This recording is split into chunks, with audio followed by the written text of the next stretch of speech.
Assalamualaikum warahmatullahi wabarakatuh. Hari ini kita akan belajar IPS tentang jenis-jenis usaha perorangan dan kelompok, serta dampak kegiatan ekonomi dalam masyarakat. Pada pembelajaran sebelumnya, kamu telah mempelajari jenis-jenis kegiatan usaha ekonomi di masyarakat. Tahukah kamu bahwa jenis-jenis kegiatan usaha ekonomi masyarakat tersebut ada yang dikelola secara perorangan dan ada pula yang dikelola secara berkelompok? Yuk kita sama-sama cari tahu. Yang pertama ada usaha ekonomi perorangan. Usaha ekonomi perorangan adalah kegiatan yang dikelola oleh pemiliknya sendiri tanpa melibatkan pemodal lain. Biasanya, usaha ekonomi ini memiliki modal yang terbatas. Contohnya ada warung, toko, usaha pertanian, bengkel, dan industri kecil rumahan. Namun, usaha ekonomi perorangan memiliki kelemahan, diantaranya yaitu terbatasnya modal, kekurangan tenaga kerja, dan resiko kerugian ditanggung pemilik sendiri. Namun, ada pula keuntungannya, yaitu keunggulannya adalah pemilik tidak membagi keuntungan dengan orang lain, memiliki kebebasan dalam mengembangkan usaha dan tidak bergantung kepada orang lain dalam mengatur usaha. Yang kedua ada usaha ekonomi kelompok. Usaha ekonomi kelompok yaitu kegiatan yang dikelola oleh sekelompok pemodal. Oleh karena itu, usaha ekonomi ini berbentuk badan usaha, seperti firma. Contohnya, ada usaha pakaian yang dibentuk oleh 3 orang, perseroan terbatas atau PT, persekutuan komanditer, koperasi, yayasan, dan badan usaha milik negara atau BUMN.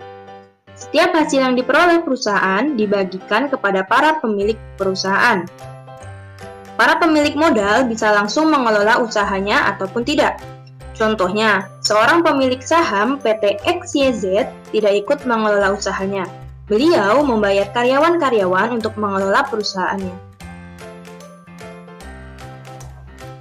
Selanjutnya, kita akan membahas tentang dampak kegiatan ekonomi terhadap kesejahteraan masyarakat. Kegiatan ekonomi dapat dibedakan menjadi 3 jenis.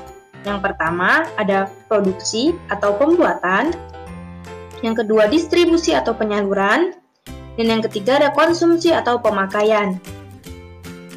Setiap kegiatan ekonomi yang dilakukan memberikan dampak atau pengaruh yang berbeda-beda terhadap masyarakat. Selain itu, jika salah satu kegiatan ekonomi tersebut terhambat, kegiatan ekonomi yang lainnya akan menjadi terhambat pula. Yang pertama, kita akan membahas tentang produksi. Kegiatan produksi adalah kegiatan yang menghasilkan barang untuk memenuhi kebutuhan hidup. Contohnya, pembuatan baju seragam sekolahmu. Baju seragam tersebut terbuat dari kain.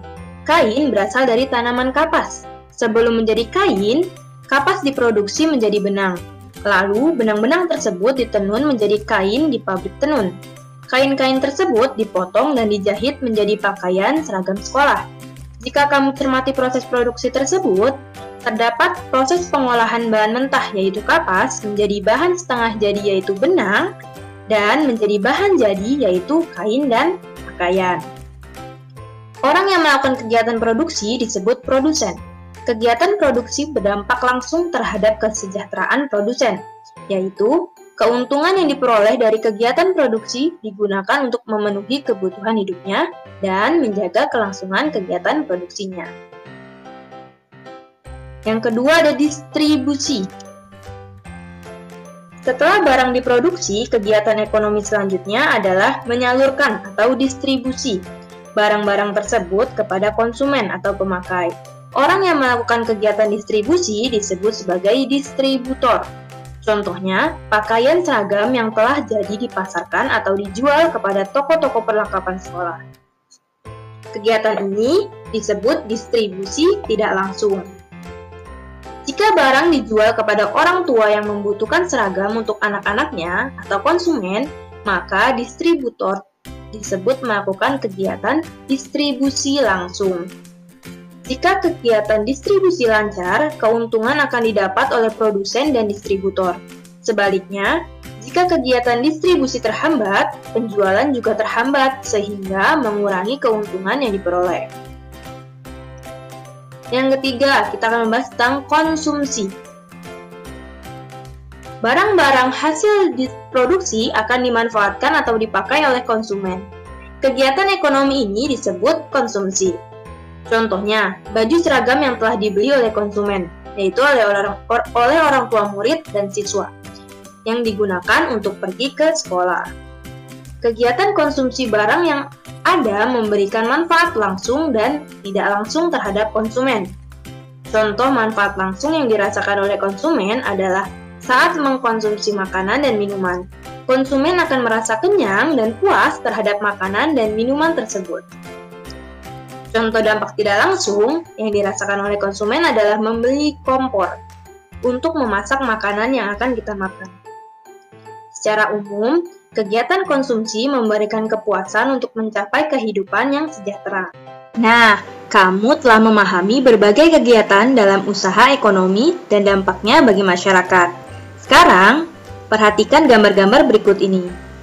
Manakah dari gambar tersebut yang menunjukkan kegiatan produksi, distribusi, dan konsumsi? Yuk sama-sama kita kerjakan. Gambar yang pertama yaitu adalah gambar ayam. Gambar yang kedua adalah gambar mobil sedang mengangkut berbagai ayam. Yang gambar ketiga yaitu gambar sate.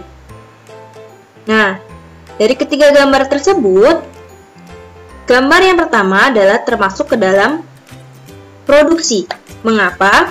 Karena kegiatan tersebut menghasilkan suatu barang atau hewan untuk memenuhi kebutuhan hidup masyarakat. Gambar yang kedua merupakan gambar distribusi, karena melakukan proses menyalurkan barang-barang kepada konsumen.